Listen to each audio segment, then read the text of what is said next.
At basic principle yan sa kahit na anong computer security is kapag may physical access ang isang tao or ang gobyerno sa doon sa computer gadget, pwede niyang mabago yung source code.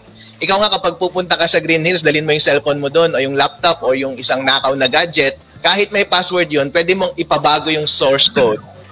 Only because hawak mo yung device na yun, meron kang physical access. In much the same way, kapag yung government ay may access dun sa physical device, kahit sino sa government, pwede siguro, alright? Pwede siguro na mabago yung source code. So, ang question lang dyan is, posible ba o hindi? Ang sagot dyan ay posible. Hindi natin sinasabi na gagawin, pero ang sagot dyan ay posibleng mangyari. Kahit sabihin pa natin na na-audit na yung source code before that, kasi ang source code, isa lang namang script katulad nito. And after ng audit pagkatalikod, pwede na munang baguhin yung source code dun sa makina. Alright. So, ito yung tinutukoy ko na source code. Halimbawa, ito yung source code. Itong papakita ko sa inyo ngayon, hindi ito source code ng Comelec at hindi rin ito makina ng Comelec. At hindi ko tinutukoy yung...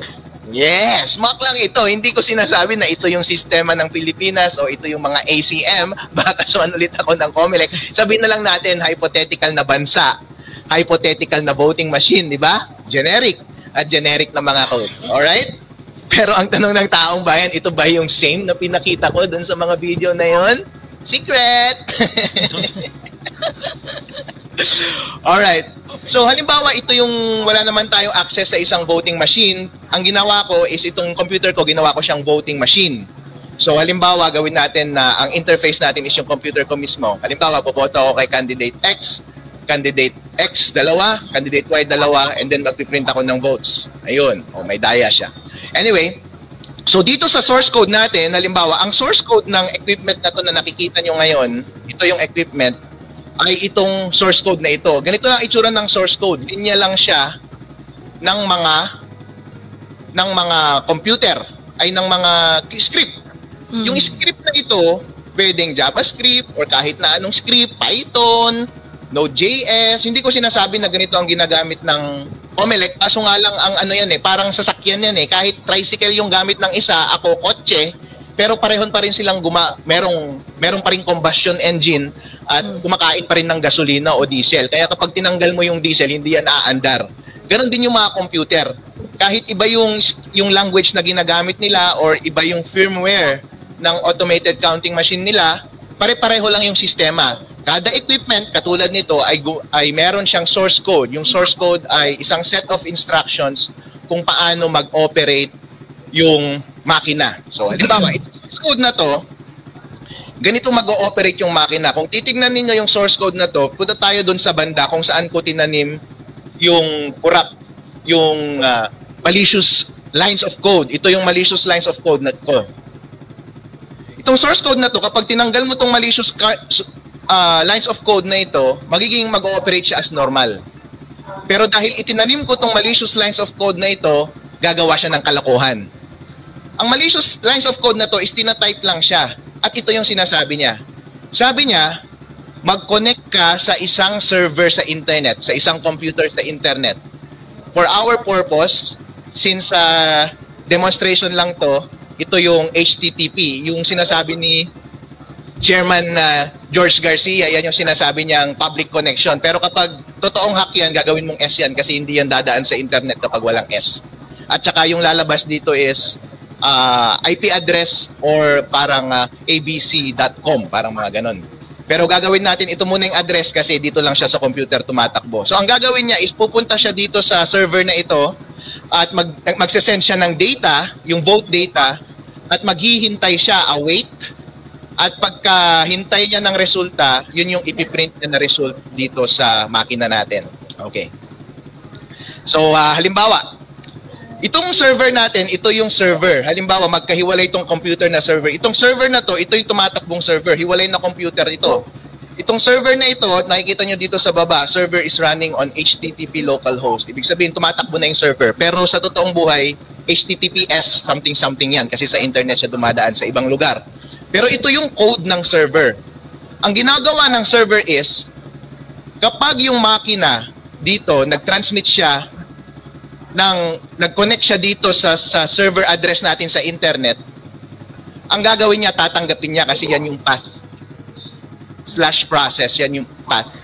Yan din yung path dito. Pupunta siya kumbaga sa website, yan yung address ng website. Pagkatanggap niya, babasahin niya yung katawan, yung data, yun yung pinadalang data dito sa corrupted code. At ang gagawin niya sa data, babasahin niya lang yung data, ipaprocess niya. At dito, pwede mo siyang dayain o hindi dayain. Pagdating dito sa server, pwede akong maglagay ng logic dito na sasabihin ko lang, okay, kapag yung pinadala sa aking data ay galing sa machine number 123, kunwari yan yung number ng makina na nagpapadala, ito yun. Kasi ipapadala rin niya rin kasi sa vote data, pag binubuo niya yan, lalagyan niya ng machine number. Kapag ayaw kong galawin yung, or ayaw kong dayain yung makina, hindi ko siya papakialaman. Papasa lang yung data dito pero ibabalik ko kaagad, hindi ko ipaprocess. Pero kapag gusto kong dayain yung makina at na-identify ko yung makina na yun, halimbawa, ayaw kong dayain yung makina 134 na nasa Maynila, pero gusto kong dayain yung makina 123 na nandito sa bayan namin ng Reyna Mercedes, ilalagay ko lang tong linya na ito. If the machine number is 123, yung candidate X votes na nakuha mo as data, i-manipulate mo siya. Kunin mo yung total votes, pero ang gawin mo is, instead na gayahin mo yung totoong X votes, ang gawin mo times 0.7, pero i-round up mo, math ceiling. Tapos yung natirang total votes, ibigay mo kay candidate Y. So babaguhin niya. And then ibabalik niya yung data dito. Ibabalik niya yung data, response, ang ibig sabihin niyan. Pagka-response, tatanggapin niya dito sa result. Wait, hinihintay niya, yan na yung response. Babasahin niya yung response at yun yung i-display niya. Ngayon, tignan natin na kung tama. I-save natin to. Halimbawa, tumatakbo yung server. So halimbawa, ito yung voting machine natin, election day na. Election day, connected sa internet, di ba? Ang tingin natin is, normal lang siya, walang mali. Normal lang. Okay, fine, walang mali. Itong running votes na, halimbawa, yung unang voter bumoto kay candidate X. Ipapakita ko lang yung 1, yung running vote. Pero sa totoong buhay, hindi nakikita yung running vote. Pero just for simplicity, para habang dinedemo ko, nakikita nyo yung running vote, hindi nyo makalimutan. Yung pangalawang botante, bumoto kay candidate Y. Yung pangatlong botante, bumoto kay candidate X. Yung sumunod kay candidate Y. Sumunod kay X, kay Y, kay X, kay Y, kay X, kay Y. So kapag i-assume mo, di ba, running vote yun. Walang may alam ng boto. No. Tapos, ipiprint na natin yung election return. At the end of the day, magkakasurpresahan tayo. Pero since connected siya sa internet, tingnan natin, maalala ninyo ha, kunwari nag-exit poll kayo, 5 kay X, 5 kay Y, yun ang inaasahan mong magpiprint sa election return. Okay, print natin yung election return. What? Yung candidate X naging 7, yung candidate Y naging 3. Hindi mo alam ang nangyari. Kasi, ang ginawa niya ay, dito sa code natin, nagtanim ka kasi ng... dito sa source code, nagtanim ka dito. Ito ang ginawa niya. Pinadala niya dun sa hacker server yung data. Tapos, ang ginawa ng hacker server, di ba? Ang ginawa niya, okay, gawin nating 0.7 kay candidate X at yung natitira kay candidate Y. Kaya, total of 10, naging 7 kay X, naging 3 lang kay Y. Ngayon, ano yung suggestion ni Attorney Harold Respicio? Ang suggestion ni Attorney Harold Respicio is, since hindi mo maiiwasan na gawing corrupt itong source code na to, kasi nga, mahirap naman talagang bantayan 24/7 ang tao sa gobyerno. Hindi Pilipinas hindi COMELEC. Makakasuhan ulit ako ng COMELEC. So, mahirap bantayan, di ba? Attorney Harold, habang nakakonect yung mga machines online, pwedeng ma-access yung source code at ma-corrupt siya. Hindi. Habang nakatago siya sa bodega. So kaya nakatago siya doon sa presinto. Habang hindi pa nagsa-start yung election, pwede nang i-corrupt itong mga source code na to. Yes. Naka-embed na yan. So once nag-connect na yan sa internet, pwede nang magbago yung resulta kasi babaguhin mo na yung logical flow ng mga boto. Oo, kasi tama. Ang gagawin mo na lang sa election day, ito na lang ang gagawin mo. I-enumerate mo lang dito yung mga makina na gusto mong dayain at yung logic na gusto mong gawin. Pwede mong gawing dagdag bawas, pwede mong gawing by percentage para hindi halata. Ngayon, pero Attorney Harold, pwede rin siya pre-program. Pwede rin siya pre-program. Actually, pre-program dapat siya para hindi tayo magkagulo sa election day. Hindi Pilipinas to Halimbawa, nasa ibang bansa tayo. Kunwari, ako yung halimbawa, may kakuntsaba ako sa isang election authority. Sinabi ko sa kanila, ito yung code na itanim ninyo. Bigyan nyo nga sa akin yung source code pag-alaran ko. Sige. Tapos tatamnan ko nito. Sige, i-update nyo yung software niya. Ito ang i-update nyo na update. Yung update na yun, meron na ito. Ito na yung corruption. Ngayon, pagdating sa election day, ako naman, naghihintay na lang ako ng text galing sa mga masasamang elemento sa mundo. At tatanungin ko sila, sige, sabihin nyo lang sa akin yung mga voting machine na gusto nyong dayain. Ilalagay ko dito. Kung ayaw nyong dayain, huwag nyong sabihin sa akin kasi normal lang ang mangyayari. Ayan yung merit nyo lang dito. Tapos, anong gusto nyong daya? Dagdag bawas o gusto nyo sure? By percentage na lang. Di ba? Yung mga iba, hindi siguro nag-iisip masyado, sinisiro nila yung kalaban. Yan, dali lang naman gumawa ng statistical yan, di ba? Statistical improbability. Yeah. Kapag naka-zero yung kalaban. Pwede. Halimbawa, pwede kong i-zero. Nangyayari yun, di ba? May mga ilang areas na ang resulta ng election, zero talaga yung kalaban. But do you believe that? Hindi nga. Pero nangyayari yun. So that adds to the doubt dun sa election. Go ahead, Harold. Tama. Gawin nating zero tong kay X. Tsaka gawin lang nating total votes yung kay... Ayan, baguhin natin. Ayun, nag-update na siya. Halimbawa, refresh natin 1, 2, 3, 4, 5. 1, 2, 3, 4, 5. Print votes. Di 10 yung isa, 0 yung isa. Dali-dayain, di ba? So, ibig sabihin, on election day, kapag tinawag mo sa akin yan, kunwari ako yung hacker, nasa likod ako, nandun lang ako sa bahay ko, itong computer na to, pwede kong gamitin, basta connected to sa internet at connected sa makina yung counting machine, at saka connected siya sa internet, at ako connected sa internet. Ganito kami mag-uusap. Alam kong may nakatanim na doon. Itatawag mo lang sa akin. Alas 7 ng gabi, anong gusto mong daya? Ito ang gusto mong daya? Sige, anong number ng makina? Sige, para ma-identify. Babaguhin ko kaagad. Sige, lagyan natin ng 10 votes para naman lagyan natin ng 10 votes na matira pero lagyan natin ng 1 vote lang. Bayain natin. Kahit na anong daya pwede mong gawin. Ang napakadali, di ba? Split second na bago ko na kaagad. Basta itong source code na ito, pwedeng nakatira na siya sa makina ng napakatagal. Ito namang server ako, buhay lang siya nung election day at naghihintay lang ako ng instruction. Tapos, ang gagawin mo lang, ayun nga, kahit alas 7 na ng gabi yan, bigyan mo ako ng instruction, di pwede kong baguhin in split seconds. Mababago ko na kagad yung resulta. Ngayon, tignan natin Prof. Shelo, Prof. Dan, tsaka Attorney Alex Lacson, kung paano mo maiwasan yung ganitong hack para hindi madaya kahit merong nakatanim na source code. Halimbawa, compromise yung source code. So, possible na even if compromise yung source code, pwede pa rin ma-prevent yung daraya. Okay. Yun nga yung point ng video. Hindi po ba? Kaya ako dinedemo sa inyo ngayon is para makumbinsi kayo na pwedeng mahack at napakadali. Nakumbinsi po ba kayo? Yeah. Ngayon, ang next na gagawin ko is kukumbinsihin ko kayo ng solusyon. Comelec. Kukumbinsihin ko kayo ng solusyon. Harold, before that. So halimbawa, sa isang presinto, tapos merong ACM or VCM doon, how do we check it if it is corrupted?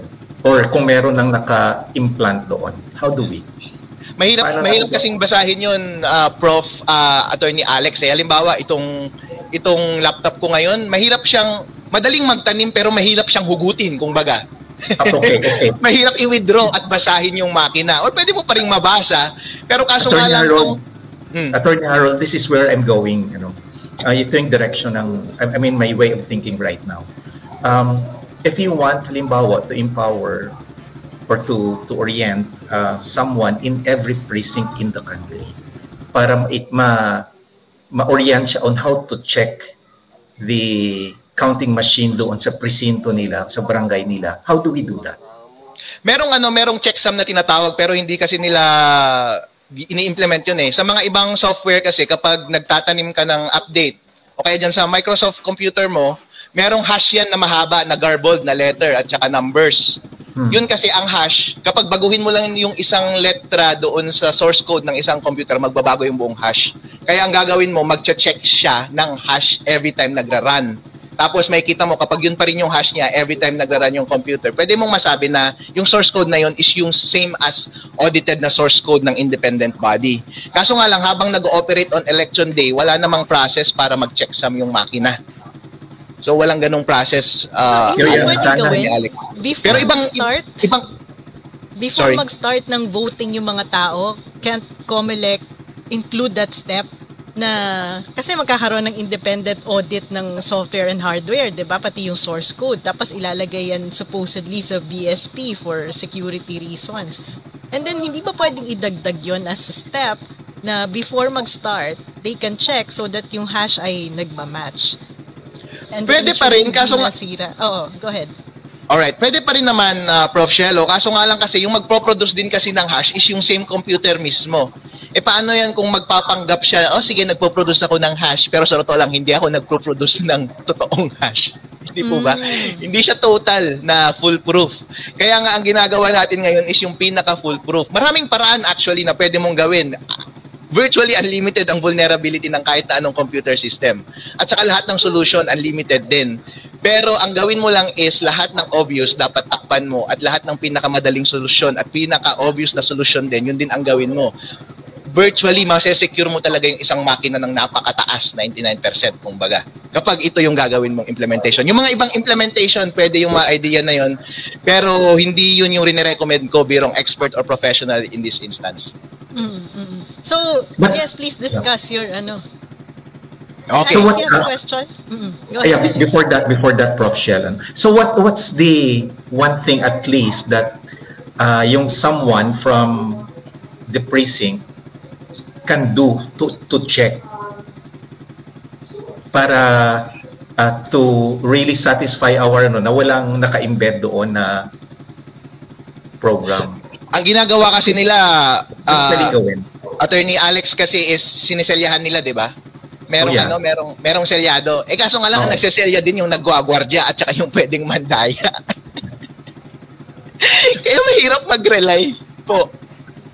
Na kung nabago ba siya o hindi. Okay, so what can they do? What can we do? Ito nga po yung suggestion ko na i-disconnect siya sa internet kasi ang pinaka-prudent na gawin is pwedeng wala ka talagang magawa. Yun ang sagot, Attorney Alec. Pero the best is i-assume mo na corrupted siya, and if corrupted, paano mo maiiwasan? Yeah. Okay. Okay, sige, let's go there. Halimbawa, corrupted siya, corrupted siya. Pero paano kapag i-disconnect mo sa internet? Imimik natin yung disconnection sa internet sa pamamagitan ng pagpatay ng server. Papatayin ko yung server, Control-C. So, hindi na tumatakbo yung server. Ngayon, i-refresh, yung source code pareho pa rin. Wala akong binago sa source code, corrupted pa rin siya. I-refresh natin yung makina. Tingnan nyo 1, 2, 3, 4, 5. 1, 2, 3, 4, 5. Print votes. 5. Totoo yung lumabas. Yeah. Kasi ang ginawa niya is, siyempre kung ako yung masamang tao sa gobyerno, ang gagawin ko, hindi ako magpapaka-obvious. Ang gagawin ko is, kapag try ka lang, kapag kaya mong kumonek sa internet, try mong mandaya. Yan Pero kapag hindi ka makakonek sa internet, bumalik ka sa normal mong gawain. Yung normal mong gawain is binibilang mo lang talaga yung totoong boto sa makina. Kaya dito, ulitin natin, hindi connected sa internet, lalabas yung totoong boto kasi masyadong obvious, hindi na nga connected sa internet, mandadaya ka pa rin pati doon sa source code. Attorney Harold, na yun, actually. Kung Attorney Harold, balikan ko yung question ko kanina. What if kung pre-programmed na siya na 7:30? Kahit walang internet. So, okay, pwedeng pre-program. Conditionality hindi dependent on internet connection. Okay, so pre-programmed na siya. Kahit na walang internet connection, pre-programmed na siya na 70-30 70% will go to candidate X and 30% will go to candidate Y. Alright. No problem. Pwede po yan, pero hindi yan yung open pa rin yung vulnerability na yan, Attorney Alex. Actually, hindi yan yung dinidiscuss ko, pero actual vulnerability yan. Actually, hindi lang kasi yan yung pinakamadaling gawin. Ito kasi yung pinakamadali. Mahirap kasing gawin yan, Attorney Alex, kasi kapag ipiprogram mo yan, paano kapag nagdalawang isip ka? Gusto mong magbago ng plano. O kaya gusto mong magmandaya on the last minute. Mahirap nang gawin yun. kasi nakatanim na siya beforehand. Pero kung sure ka na sa daya na gagawin, itatanim mo na siya beforehand. Itatanim mo siya beforehand. Yun yung sinasabi ko. Ngayon, itanim natin beforehand. Gusto natin? Okay, itanim natin beforehand. Ang gagawin ko is, itatanim ko siya beforehand. Ang gagawin ko dito,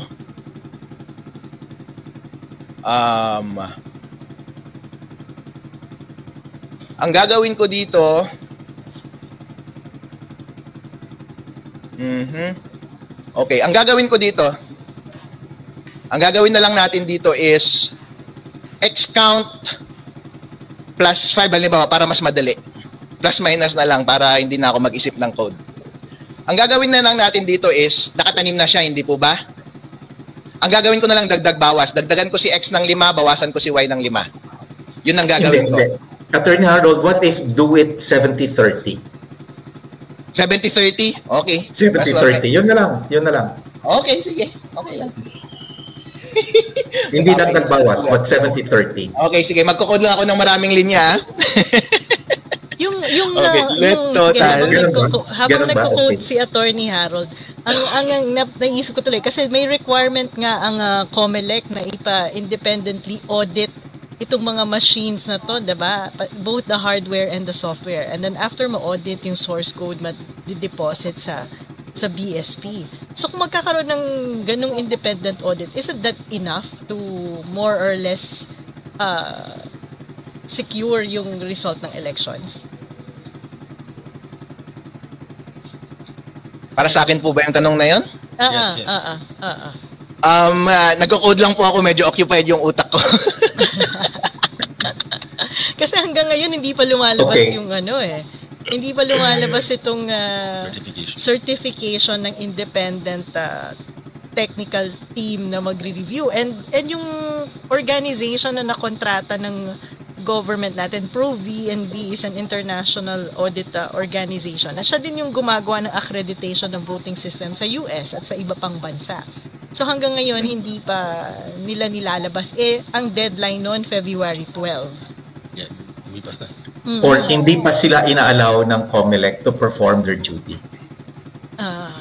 Pwede rin. Hindi, pero kailangan gawin na nila yun kung ang deadline is Feb 12. Although may balita ako na ang response ng COMELEC ay for previous elections daw, hindi rin naman nami-meet yung deadline na 90 days before election.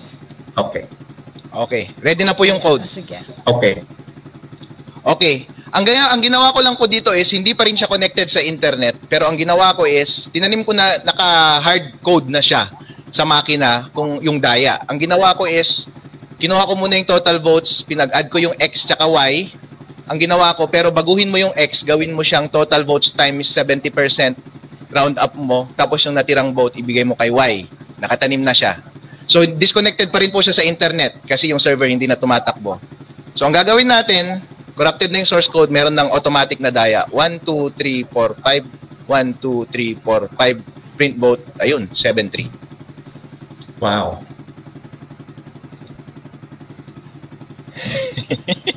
Okay. May mga question dito. So it's really possible, It's really possible na ganoon siya. Na naka-embed na siya and pre-programmed na. Yeah. And it's also possible na pre-programmed siya na halimbawa 70-30, 70% of the votes in a precinct will go to candidate X and 30% of the votes in the precinct will go to candidate Y. Or pwede rin siya dagdag bawas. Naka-embed, pre-program. Kahit na walang internet, yun yung lalabas. Oo. My question, Attorney Harold, is how do we inspect and know that? Yeah. Para ma-detect natin siya. Talagang, kumbaga, parang isusurprise mo talaga. Kasi kapag may independent audit, halimbawa, yung independent audit, ang gagawin kasi dapat ng independent auditor, kasi yan din ang trabaho ko dati. Ako mismo yung isusurprise ko yung makina, lalapit ako sa makina at babantayan ko yung pag-withdraw nila pag-download nila ng code. So, ida-download nila to, and ito rin yung babasahin ko na code. Tapos babasahin ko siya isa-isa. Dapat naiintindihan ko kasi yung language, isa-isa, babasahin ko siya. Ngayon, tapos sasabihin ko, okay na, isa-certify ko, i-hash ko, actually, ito magkakaroon ng garbled para ilalock in ko yung letter by letter ng code na ito. And yun dapat yung code pa rin na lalabas. Ngayon, ibabalik ko na sa kanila, yan dapat yung nakatanim. Para next time na mag-surprise ako, isusurprise ko yung makina and then kukunin ko, i-download ko ulit, dapat yung hash nila pareho. Kasi kapag pareho yung hash nila, ibig sabihin, walang nang bago sa code. Hindi na-update yung code. So, okay, sa akin pa rin. Kaso nga lang, pagkatalikod ko, yung kahit na sinong may access sa makina, in-update yung makina, meron pa bang makaka-check nun later on? Unless meron ulit magsusurprise on election day. I-surprise mo, bantayan mo talaga yung makina and basahin mo ulit yung code na nasa makina and tignan mo kung match pa rin sa hash. Yan ba? Matagal ba yung gawin? Madali lang. Ipakita ko po sa inyo paano mag-hash. Wait. No. Yun lang. Gusto ko lang malaman na you can do it sa election day itself. Mahirap po kasi kailangan mo ng tao kasi. Oo. Kailangan mo ng tao na magsusurprise. Kung may tao ka, magagawa niya ng mabilisan or will it take a lot of time na mumurahin ka ng mga voters na nakapila? Hindi naman, mabilisan lang po. Okay. The next question ko is, can you verify kung nagkaroon ng tampering after the elections? Yun po, specifically ganun po. Kasi yung independent auditor, dapat i-hash niya talaga yung code. Tapos, yun, naka-record lang, naka-public yung hash na yun. Okay, na-audit na yung code natin, ito yung hash niya, garbled. Kasi, kapag ganito pa rin yung hash niya every time, hindi siya nabago. Ngayon, random on election day, try mo kunin yung code dun sa makina, tapos i-run mo yung hash niya. Kung pareho yung hash, hindi nabago yung code. Hanggang after the elections yan, di ba? In other words, you can check yung hash after and that means na nagkaroon ng dayan. Pwede mo pa rin i-check after hash, kaso nga lang in between, paano kung in-update back nila? Yun ang nga tinatanong, magagawa nila yan, di ba? Even kung after nagawa nilang generating i-update, the result. after audit, baka pwede nilang i-update back after election. So in effect, kasi kung may independent audit nga, and then ilalagay yung main source code sa BSP, that's the main source code. So, ibig sabihin, kung may mangdadaya, pwedeng baguhin pa rin yung mga nakaprogram dun sa machines, no? And it will be different from what is deposited sa BSP. Tama ba? Yep. Every time na may access ka sa... kung may magkaiba o hindi. Tama. Kasi hindi natin alam kung anong code na nagamit on the day itself.